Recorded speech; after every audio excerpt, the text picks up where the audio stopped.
Welcome to the Calm Nights, Strong Days podcast. With over 30 years in the health and wellness industry, I've realized there's no one-size-fits-all solution for sleep and stress resilience. What affects one person's sleep and ability to handle stress is different for each of us. The stage of life you're in, work and home stressors, and more all affect how your body handles stress and your quality of life. Join me as we explore a variety of tools, strategies, and solutions I've employed with clients over the years in solo episodes, as well as insightful interviews and experts.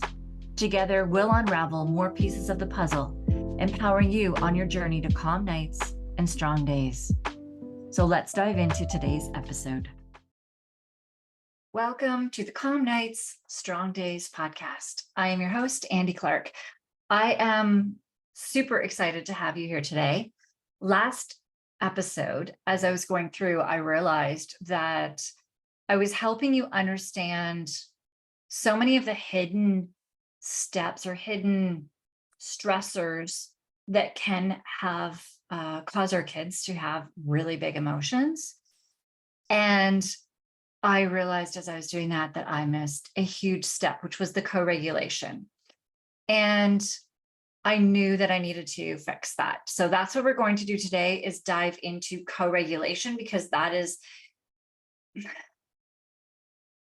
well, I don't actually know which one comes first. You observe things in your kid at the same time as you're doing co-regulation. Both are important and both need to happen in order to be able to help our kids. So my hope by the end of this is that you understand from the last, I think it was 2 episodes ago, the hidden stressors that cause big emotions in kids. And you maybe, went, oh, some of these might be my child, and you're observing. And now we can add that extra layer of the co-regulation for you to understand. We did dive a little bit into this last episode when we were talking about winning and losing and kids that are competitive and perfectionism, but we're going to dive into it on a deeper level today so that you understand this. And the thing here that I need to prepare you for is that you may have some resistance. And I totally get it. I've been doing this for quite a while. I've been working with stress systems for a while. I've been working through all of this, and there is resistance definitely to some of this co-regulation. So if you are having any resistance after I've talked about this, definitely fire me off an email. support@andyclark.com, Andy with an I, Clark no E, so ANDICLARK.com. The link is in the show notes. If you go and you email me and let me know, say, Andy, I had tons of resistance to this, let me know. We can, or I have a call, book a 30-minute call with me, and we can chat through this. And we can figure out where the resistance is. It may be that what I am saying doesn't at all fit into your lifestyle. Perfectly fine, understand that. Let's figure out how it can. We may also find that there's resistance for another reason. And let's figure that out so that you can really start diving into these in a way that will work for you.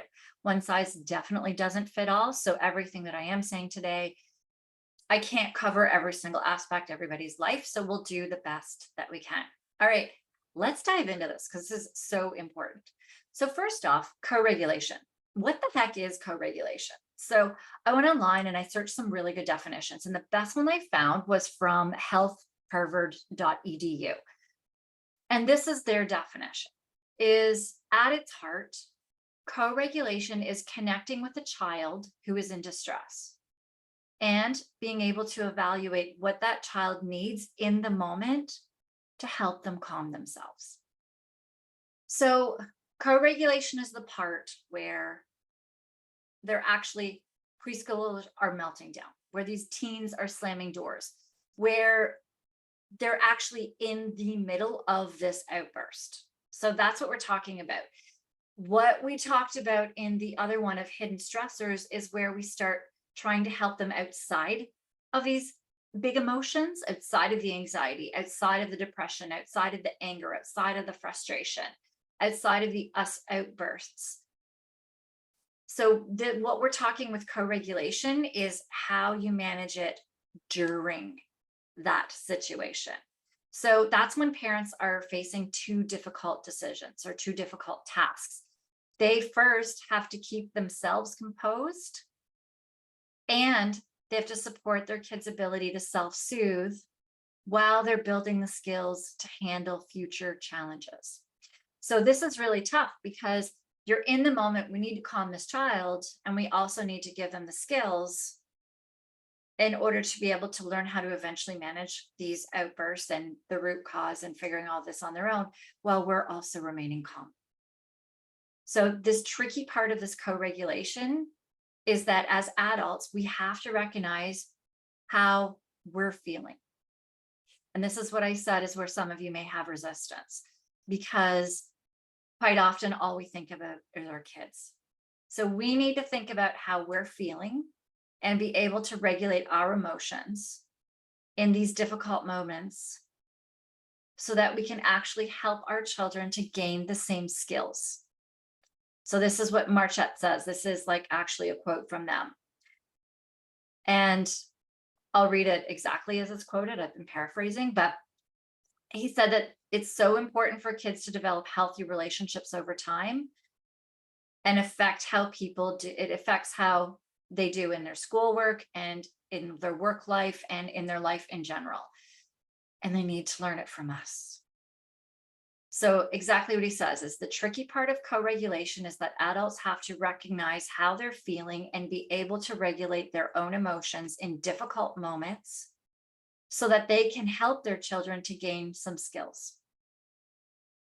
But this will be so important for kids to develop healthy relationships over time and affect how people do in school, work, and life in general.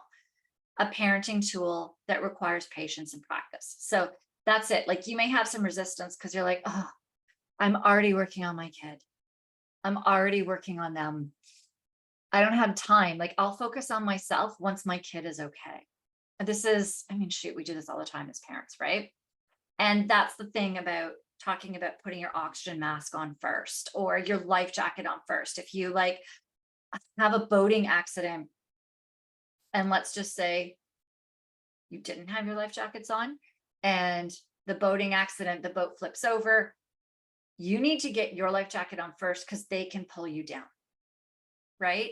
You can't save them until you are okay. Oxygen mask on first. That's what they say when you first get into an airplane is you put your oxygen mask on first. If you pass out, there's no way that you can help your child to get theirs on. So if they've passed out a little bit, they're starting to fade in and out. If you pass out, you can't help them. But if they are fading in and out a little bit, you've put your mask on, then you can get theirs on and it will get the oxygen back into them and help regulate them again.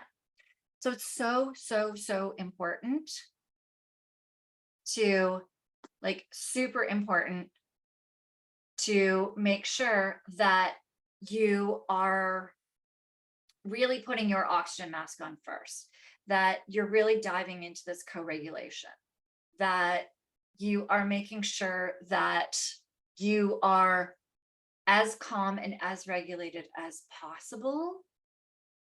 Because if you're not calm and regulated as possible, and you don't have the conversation skills or the knowledge or the understanding of truly what your child needs in that point in time, then it is a huge struggle to keep the child calm as well.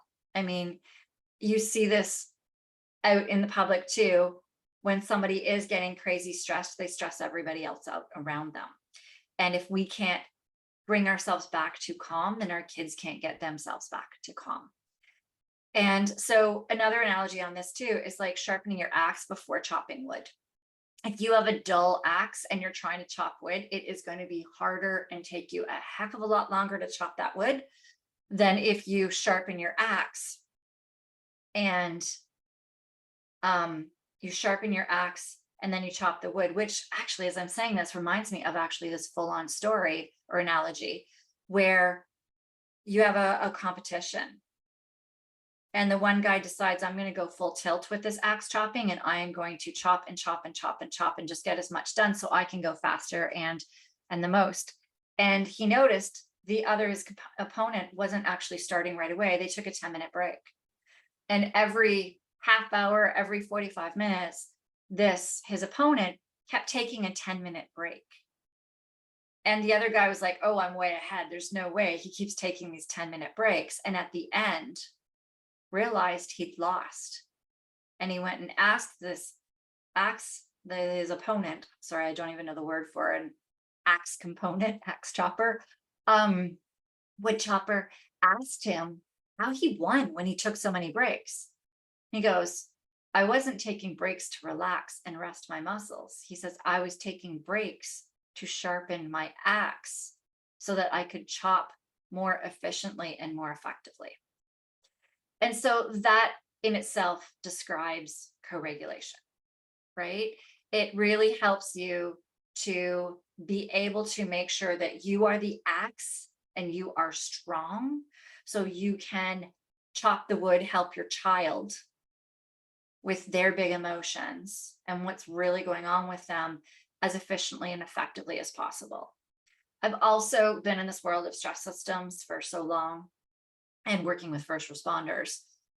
And the thing is that when we are stressed and we are in that heightened stress state, our body, our brain does not have the ability to big picture think. It doesn't have the ability to stop and get like that really 30,000 foot view of really what's going on here.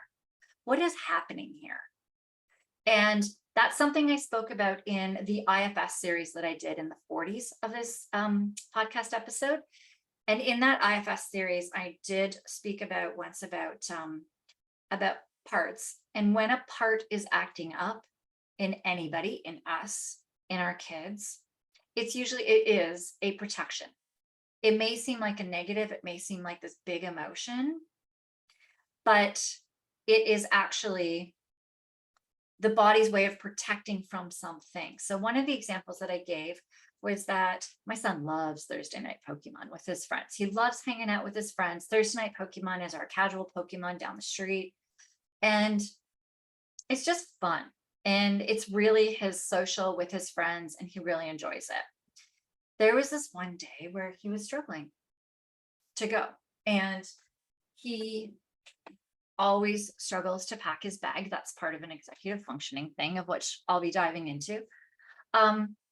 So we'd already worked through the executive functioning steps of helping him get his bag ready, breaking it down into smaller pieces, helping him with pieces with it. His brother is so amazing at understanding this about him now that it's like he'll give his brother one task and says, you'll do here, you get your mat and I'll go get your water bottle or your snacks.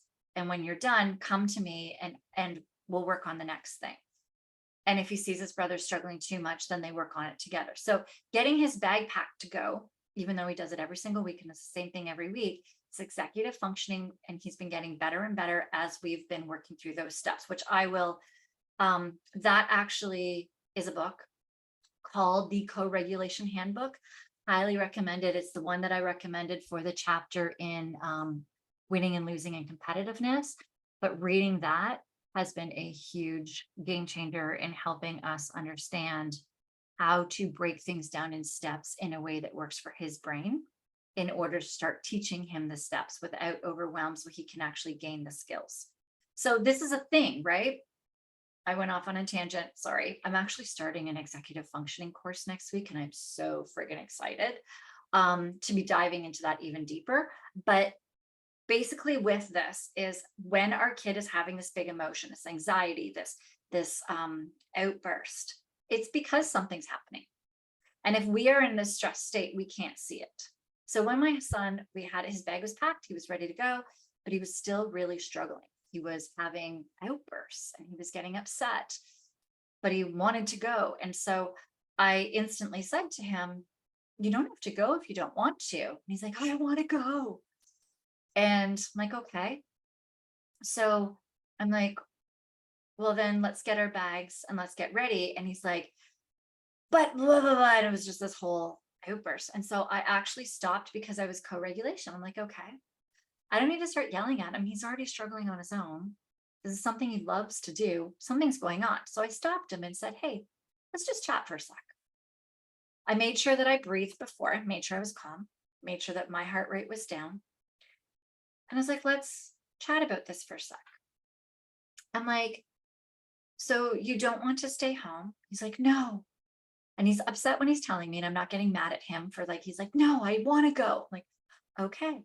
I said, so there's a part of you, so you want to go, but there's a part of you that is struggling about going. He's like, yes. And I'm like, okay. So if there's a part that's struggling about going, I go, is it that you want to go, but maybe you don't want to play? Instantly, he calmed down. He's like, yes. I'm like, okay. Well, how about this? You've got your bag packed. Let's bring it. We get there, you decide to play, you play. If not, you can hang out with your friends. We'll make sure we boogie there now so you have a little bit more time ahead of time. And you can stay and watch your friends play as long as you want. And when you want to go home, your brother can stay there and play. I'll walk you home. Daddy's at home. You can hang out with him then. He's like, okay. Calmly got his bag. We quickly got out. We had a really great walk there and he had a great time. And this is the thing. Had I been yelling at him, been like, hey, you either go and play or you stay home. You need to stop this attitude, which I've done. And there actually have been times where I've tried all the co-regulation things and it hasn't worked. And I've actually gone into him and been like, okay, I'm super frustrated and I'm going to yell right now because I don't know what else to do. And I've tried everything else and this is what's going on. And this is why I'm frustrated. And sometimes that does snap him out, but I do the co-regulation first. I make sure I'm calm. I make sure that my breathing is down. I make sure I'm in a good space. Now, here's the thing. I never used to be able to be. I never used to be able to be in a good space. I was burnt out. I was exhausted. And my hormones, like there would be times where my husband will walk in the room and I'd just be pissed at him. And it didn't matter. Like it was complete hormones. It was different things. Like I know my stressors. If there was a smell of synthetic fragrance, I'd get instantly angry, which my younger son does as well. My oldest and my husband, it doesn't even faze them. But I know that if I have personal stressors happening, if I didn't get enough sleep, my diet's off. I know certain foods do affect me and my moods. Before I really dealt with my struggles and my traumas. And as you've heard from me in this podcast too, I never thought that I had childhood traumas. And I realized once I started peeling the layers of the onion and opening that, can of worms, that there were. I had blocked things out. I had put up protections. I had put up walls. And it really did stop me from ever learning how to have crucial conversation skills, how to have those skills. So I started really working through my traumas, but also learning how to have really deep, tough conversations and working on those. If I was hangry, forget it. I could not stay calm. So there's so many things at play here. And usually it's not because of the child. Now, it could be because the child is struggling so much, their outbursts are so frequent, so often, they're living in their stress nervous system that you're living in your stress nervous system. When there are a lot of traumas, if there's like kids that are adopted, kids that have major traumas, divorces as well. I know, there was this boy in my son's kindergarten class that his parents divorced, and the nicest parents, the parents actually like worked really together to do the best for these kids. And it wasn't like they weren't bad mouthing each other, anything. Like I know both these parents, they were lovely, lovely people. The marriage just wasn't the right thing for them. But this one child struggled so much, and his outbursts and his anger, and he was living in his nervous system. The parents were doing everything that they could, that it was tough for them because they're also trying to figure out their new lives. And this child is constantly in his stress nerve, in his stress state, that it is hard for the parents as well to stay grounded and stay co-regulated all the time. So there's all of these factors at play that really do take you out of the ability to co-regulate. And it really is important for us to really work to keep ourselves calm as possible and start looking at this from the other point of view. So that's where, honestly, I would suggest for anybody to go through the IFS series. I'm not sure where it starts. Is it 40? Quick check here. Believe it is in the 40s. Might be 44 or something that I started. Yeah, 45 is where it starts with internal family systems. Go back into those. I did like a 4, 5, 6, I don't even know, 7-part series on internal family systems therapy. That was the best thing for me because it helped me understand that my child's emotions are a protection. And once I'm able to start uncovering what is protecting it, their anxiety, their emotions went down, but also mine didn't go up in helping them because of how I was able to stay. But I'm going to tell you, I've done tons of work on myself. I do breath work all the time, which, as that's what I was going to say in here, is taking care of yourself is the only way that you can help your child. And the first thing that has to happen is your nervous system has to be strong. Your stress nerve has probably been so taxed and so pushed through life. Life is hard. And then we also add all kinds of things of screens that decrease our sleep, which decreases our stress and our ability to heal and repair. And there's now more like synthetic fragrances and toxins and stressors. There's just so many things out there now that are just so much more than they used to be, that our stress systems are taxed. And our stress nervous system becomes so strong that it overpowers our resting system when we can't switch in and out. So the first thing that I teach anyone working with responders, this was like eye-opening for them. It used to fascinate me when I started working with them, and they'd be like, oh my God, that's such a difference. And it's teaching you how to switch from your stress nerve into your resting nerve. And it's breathing through your nose. So anytime you're breathing through your mouth, you're in your stress nerve. Anytime you're breathing through your nose, you're in your resting nerve. And the more that you change from mouth to nose, and the more that you work on breathing through your nose, the more that you start training your resting nerve, and your ability to switch from stress nerve to resting nerve increases. So that's where, with my kids, when I first started doing all of this, I would say to my kids and be completely honest with them and say, guys, I'm struggling to stay calm right now. I'm going to go and I'm going to sit here and do some breathing. Sometimes I had to actually leave the room and give myself that moment away to actually like change the state, get out of there so that I could really calm down and do the breathing. Sometimes I could do it around them and just sit in a chair and just focus on breathing through my nose, slowly in, pause, out, pause. And doing it at a pace that didn't stress me out because it was too slow, but didn't stress me out because it was too fast. I tried to keep it as slow as possible without stressing from the pauses. And I would go down and be like, okay, now I can talk to you guys. And I would be honest too. I think a big thing for me was letting my kids know that I've had a bad day and that I'm angry sometimes too. Like now that I'm out of, I really understand its hormones, or I'm like, okay, I smelled something and I know that I'm getting angrier now than I was 10 minutes ago. Like if we're in a shopping mall or an airport where people have lots of different synthetic fragrance smells, I know I'm going to a little bit, so I will pull out all my tools as best as possible, but I will also let them know, guys, I'm feeling really agitated right now. If I yell at you, it's not your fault. So being honest with them too about how you're feeling allows them to also start being more honest. So you're starting to teach them that it's okay to express your emotions. When you spill something, when you make a mistake, you're like, oh, okay, I'm really embarrassed. I just made that mistake. This happened. Okay, I'm going to breathe for a sec. I'm going to have my 2-second pity party. If you did something, like if you broke something you really liked, I'm going to have my pity party. I'm going to do this. And then I'm going to be okay again. Because emotions last only 90 seconds. I'm going to give myself the 90 seconds to feel that emotion. And then I'm going to start pulling out my tools. And if you verbally say those things out loud, your kids start learning those as well. So you're starting to teach them your co-regulation skills, and you're teaching your child them at the same time. And it is fascinating because my kids actually mimic that now.